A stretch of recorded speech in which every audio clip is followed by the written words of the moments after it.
Thomas Cecil Mountz, Jr. This is the most advanced forward redoubt built in defenses of Aquia Creek Landing in 1863. I had watched it for a number of years, and I knew that there was archaeology going on here by Paul Brockman. Paul had a number of fairly good archaeologists from a variety of places working on the fort itself. Paul came in and he named the little road here, shifted it from Watson's Lane to Old Fort Lane. That was his naming. He also, because he didn't know the name of the fort, he called it Fort No Name. That is a Paul Brockman name from the 1980s. As time has gone on, he initially registered the fort with Stafford County as Brockman's Fort / Fort No Name.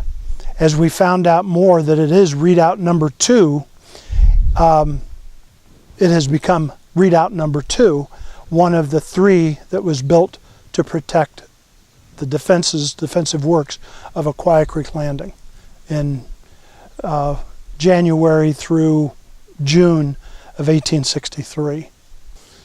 I think it was either 89 or 90, and Paul and I came to an agreement that in the deed we would write that the fortification would be maintained, so to speak, manned forever, and kept as a historic property.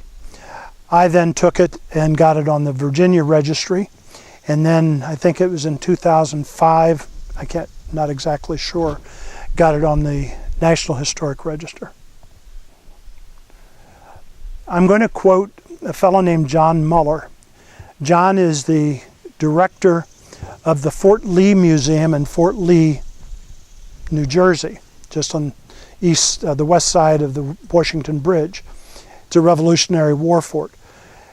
John is one of my closest friends. He came out to the fort and made a comment. He said, "This is the best maintained fort in the country," because nothing had been done to it. It was just maintained by God. If you look at the official records for the first part of, I can't remember if it's April or May or whatever the date was, but it is listed as one of the 3 forts to protect. It is the most advanced, meaning forward, not with fancy doodahs in it, but it was forward. It is in the middle of the 3 forts. It is on the high point of ground any place around. Everything is dropped off radically around the fort, down almost to sea level. That's that part of it. But also the other gun is faced right at what is now Brook Rail Station. The important part of it is that it is forward. It is much advanced in forward position than any of the other fortifications. It was put here under strict guidelines of keeping it secret. They didn't let anybody know. The points of attack would have been down Courthouse Road or by the railroad through Brook Landing, and that's why it was kept that way.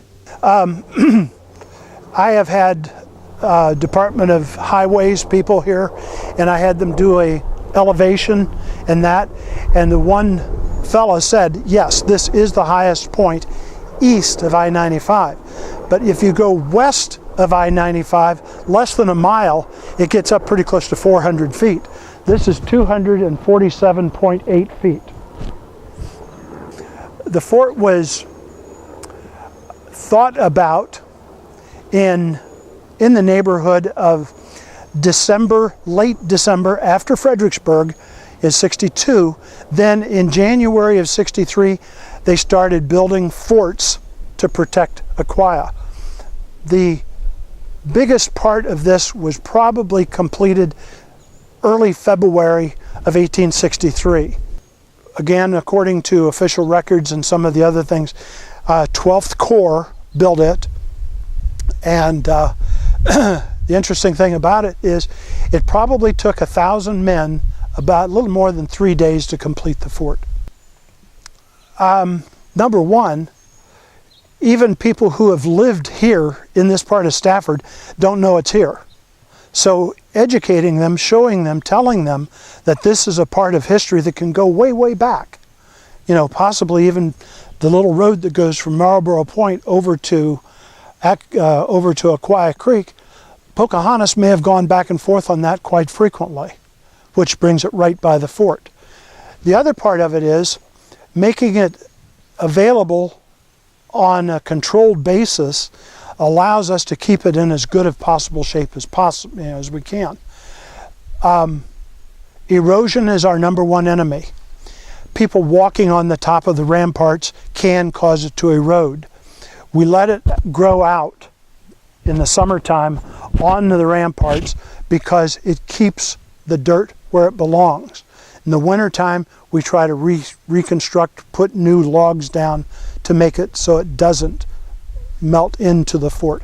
The official record, I'm sorry, not the official records, the Army Book of Engineering, Manual of Engineering in 1841 said that a field fortification was to last 3 months. We beat that a little bit. Everybody around will call it a fort, but its technical name is a redoubt, which is French. Everything inside the fort is named after French. The fort is not quite square. It's a little bit of an angle because of firing down on the two target areas. It's just a little bit turned. The center of the fort, the flat part of the fort, is called terra plain, meaning flat plain, or I guess flat dirt or flat earth, terra. To get into it, you have to walk through a 13-foot wide entryway that is a sally port. Again, French. All around it is a trench, and on the sides of the trench were ramparts that were called counterscarps, scarp meaning slope.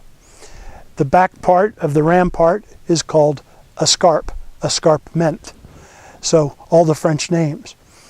The fort was completely undercut with French drains that go into some terracotta pipes that come out and go into the woods on the south side of the fort, and over there under where a pine tree used to be.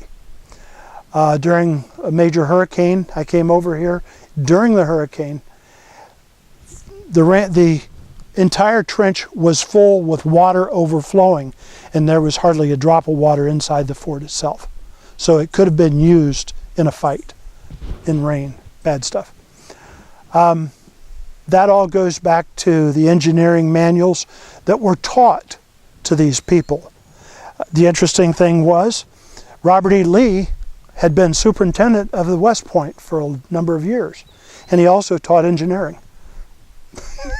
So he knew what this was. He didn't know it was here, though. That didn't happen until several months after they left here. You ask when it started. It started on, let's call it, end of December, middle of January of '63. On the morning, around 4 o'clock in the morning of 16 June, they were awakened and they left here and they walked to Gettysburg. 1,000. 1,000 men? Yes. The two artillery batteries that were here were both from Pennsylvania. Both of them were light artillery. Both of them had either 3-inch ordnance rifles or 10-pound Parrott rifles. Their range could be, when it's level flat, 200 yards. When it's up at 45 degrees, some of the documented work says that they can fire about 8 miles. I wouldn't want to shoot it at 8 miles. that would be just too much. But the two targets between the 2 points is about 1.25 miles. You roll it up 5 degrees, it's right on target. Google Redoubt No.2, R-E-D-O-U-B-T, space, capital N-O, period 2. And it will come up. It'll have a bunch of stuff about me and the fort. Bring it up. On that, it has my website, not website, it has my email, and it also has my phone number. You may come out to the fort and walk around it and be here only if you ask me. And the way you ask me is, you talk to me and I give you a write-up on the fort, and that's your ticket. And you can come out and do whatever. I ask that if you find something on the ground, leave it. If you see something in the woods, leave it. Because it's to be here forever.